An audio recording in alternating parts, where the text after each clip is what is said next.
Welcome back to the Garden Rebel channel, and today, before the heat sets in, we're down here in the garden spot just picking a few green beans for probably a meal for me, and maybe digging up some small young potatoes that are just really starting to form real good to season the beans with. So let's get to picking. Alright, in today's videos we're just going to look at some of the things that a lot of people do differently. One thing that some people do differently is the age of their beans before they pick. Now, in my family, we have multiple people who like different types of beans as far as growth rate. To me, this is a great bean because it's young and it's tender. For my father, he likes what they call a shelly bean, where the bean is fully developed in the green bean, and you can break those off and kind of mix them in with younger beans. I'm not really crazy about shelly beans. I'll eat them, but I really don't like them. I like the beans right before they fully develop. They just have a better taste to me for that reason. And as I said again, we do not have a lot of money invested in our beans this year, simply because I know that they would go to waste, because for some reason people in this area do not come and pick up free food. I hate to say that, but the more you have, the less you'll be able to give away. I'm going to have to fix my trellis. Now, if you watch the video of me planting this section of green beans, you'll realize that we do not have a lot of money in our green beans this year because of the amount we planted. And I'm glad that we didn't go over and plant larger rows, because I couldn't keep up with them. Even though these green beans have been through the ringer this year as far as damage and weather, green beans are a pretty hardy thing to grow in a garden, especially for first-time gardeners. If your soil needs a little bit of work, they're not really that picky about where they grow at. You just have to have something for them to grow on. That's the secret. But anyhow, let me get back to picking and I'll be right back with you. As we're coming through the green beans right now, you're seeing some different stages of development. Now, these are the ones that I prefer to eat. And then you'll go down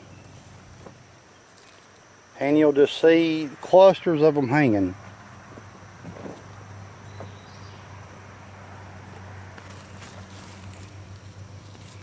Very pretty beans. This is a blue lake pole bean.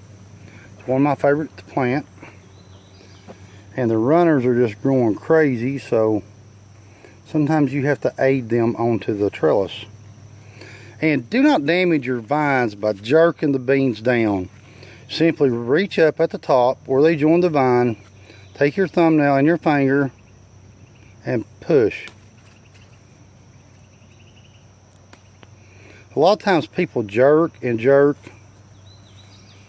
and they wind up tearing their vines, and it causes insects, especially Japanese beetles, to get up there and just have a field day.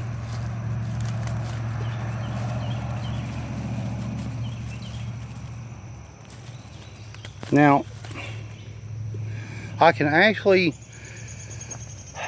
after the season is over with and I've picked what beans I've wanted, I can actually let these beans set on the vine, mature until they almost dry out.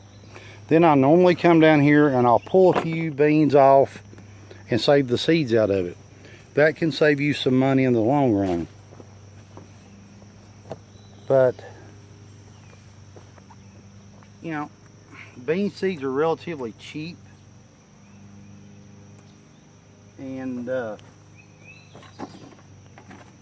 would just have to go back and check out my seed packages to find out exactly what I gave for that quarter pound of beans that we bought. Now, here's another issue right here. This, oh, he flew off. They look like a stink bug. I wish I could catch him, but that is the guy that's going to be doing some damage to your squash. They get in, they lay their eggs, and their eggs tend to attack the root systems of squash plants. And you're going to tell me, oh, I can use an organic pesticide. When you find that organic pesticide that works, please call me. I will give you my phone number, because my father and I have searched and searched and searched and tried all kinds of chemicals and natural home remedies, and we have found nothing, and I mean absolutely nothing, to rid ourselves of those pests other than a commercial pesticide that I use very, very little of in my garden spot.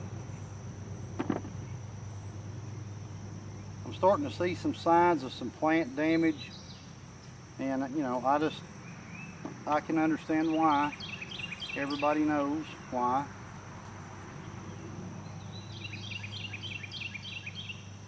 I've really got to get down here and put some more support under this trellis. All my growth has happened up here, and I don't use the overhead trellis like my father has, because we're so close to a creek and this area holds so much moisture that when you come down here, the mosquitoes would eat you alive. Even during the afternoon when the temperature's high, the sun's up, because it is a very shaded area. And I have a very, very bad reaction to mosquito bites.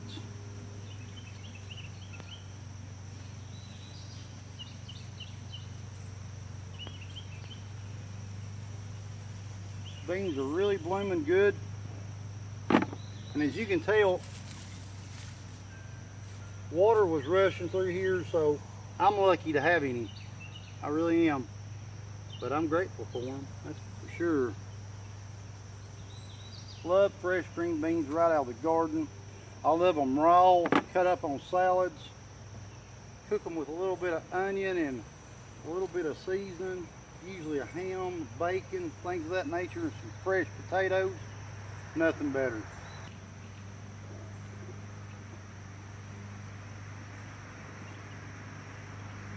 I try not to lean too much under the trellis to pull.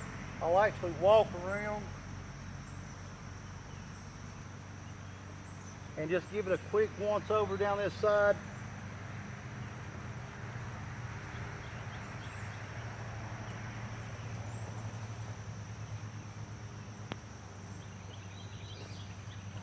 And just double check and make sure I've got everything that I want to pull.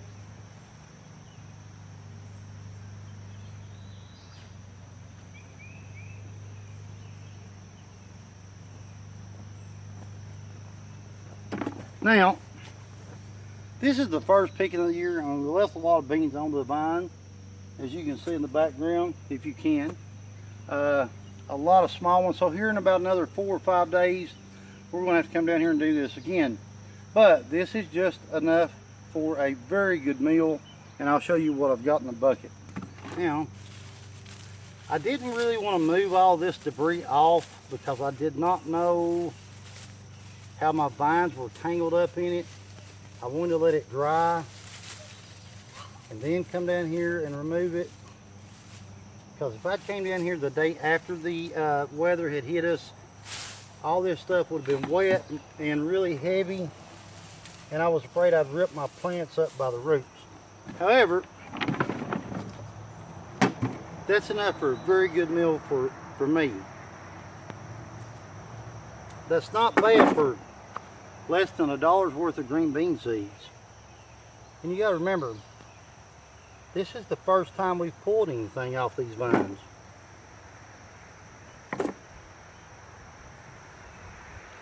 Now, let's head over to our potato rows and grab us a few small young potatoes to put into the pot with these green beans. Alright, now that I'm over here at the potato row, and I know there's not going to be a lot of potatoes in here right now. They're relatively young potatoes, and some of them are just starting to bloom, but you know, we don't keep a lot of potatoes through the wintertime because they'll go to waste if you don't eat them all. And right now is when I like cooking with them the most. So we're gonna grab a shovel, pull a couple vines up and see what's under there.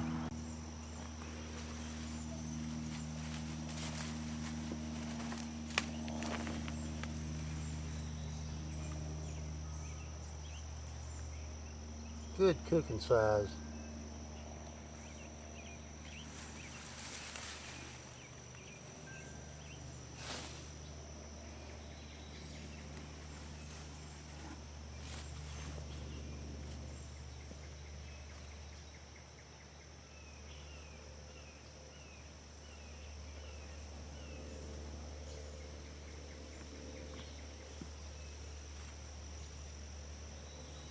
And the thing that happened with my potatoes this year was, with all the rain we had, I really believe the ground just got too hard, and maybe that might have had a little impact on their growing capabilities.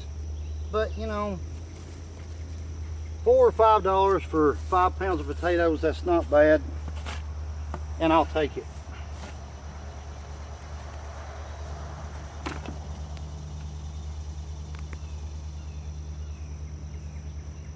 This ground has gotten rock hard due to all the rain. It just packs it right back down in there.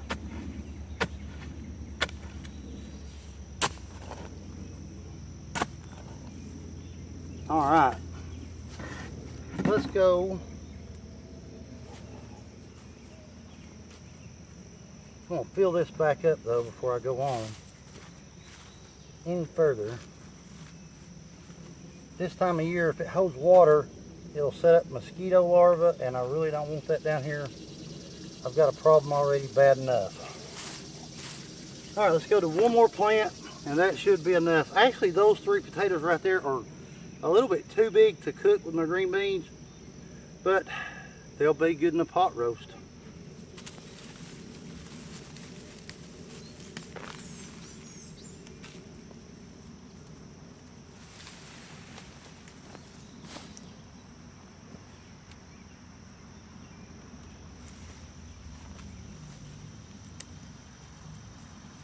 Man, they're growing crazy in here.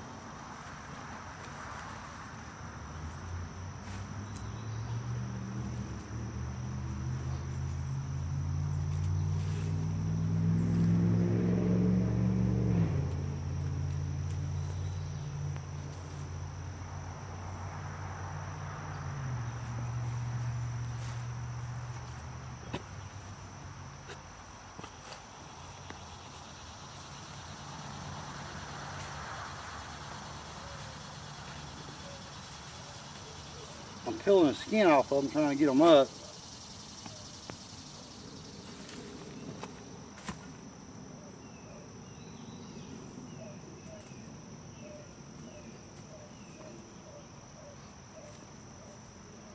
And we've got more down here deeper in the dirt.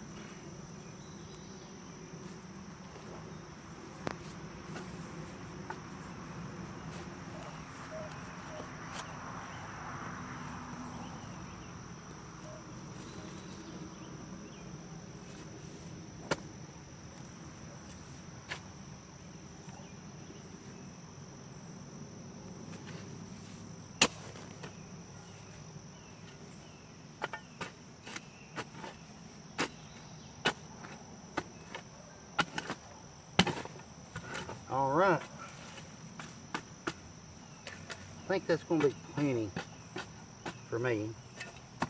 So let's grab our potatoes and we'll get up there to the kitchen and get these things on and started.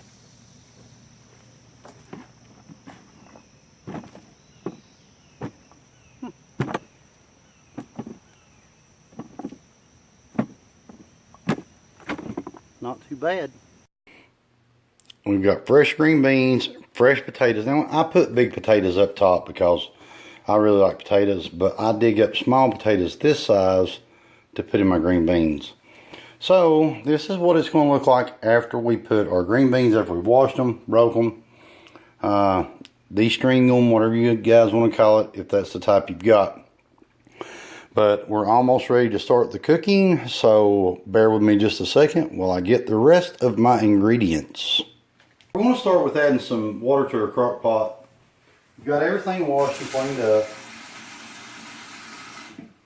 I'm not going to put a lot of water to start in, just enough to coat the bottom.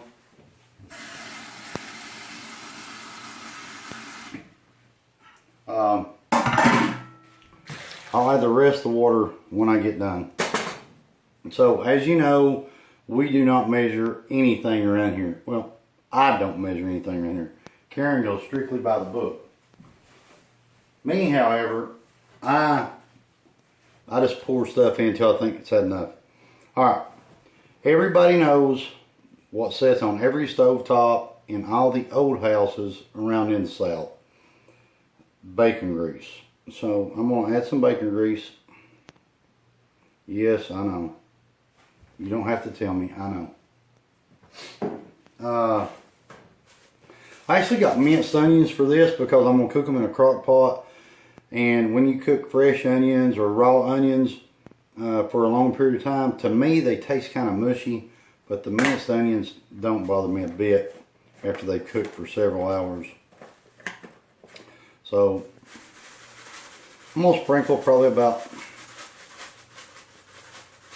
I don't know, quarter of a cup total.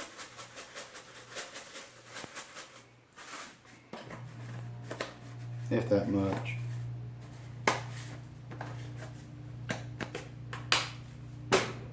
Maybe a quarter of a cup. Pepper. Karen uses a shaker. You know, why waste your time? There we go. Some salt.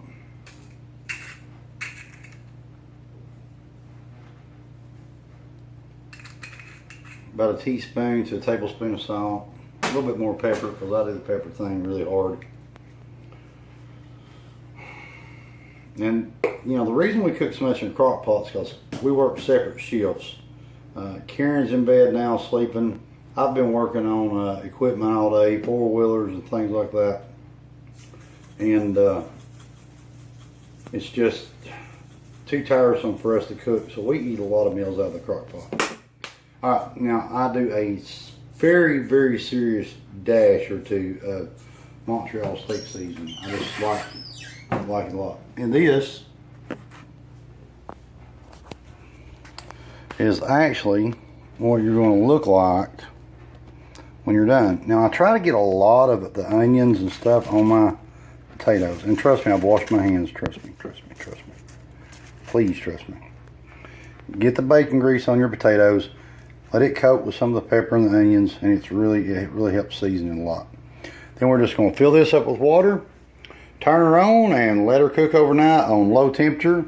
And tomorrow afternoon, we'll be eating perfectly done green beans and some potatoes. So I can't wait. I'll probably die from a heart attack by the time all this is done, though, because I do use a lot of bacon grease. Alright, so we've got our green beans in the crock pot. They went straight from the garden with the potatoes to the sink, clean, broke. Potatoes are washed really good, right into the crock pot with some good healthy bacon grease. And tomorrow I'll be eating high on hollow, literally. But I just want to take this time to say thank you to all the subscribers that we've picked up. And I would really like to say thank you for the subscribers that have been with the channel since the beginning. I really appreciate you guys. I enjoy the input. And hopefully we can keep doing this for a long period of time. We've had some bad weather the last couple days, so the garden issues have kind of slowed down. Weeds are really getting very bad in, and I've got to get down and do some cleaning up before we do another video. But hopefully y'all will join me on that little trip too. So I'm the Garden Rebel, and I am out of here for now. And I really do hope to catch y'all next time back at the garden spot. Thanks for watching.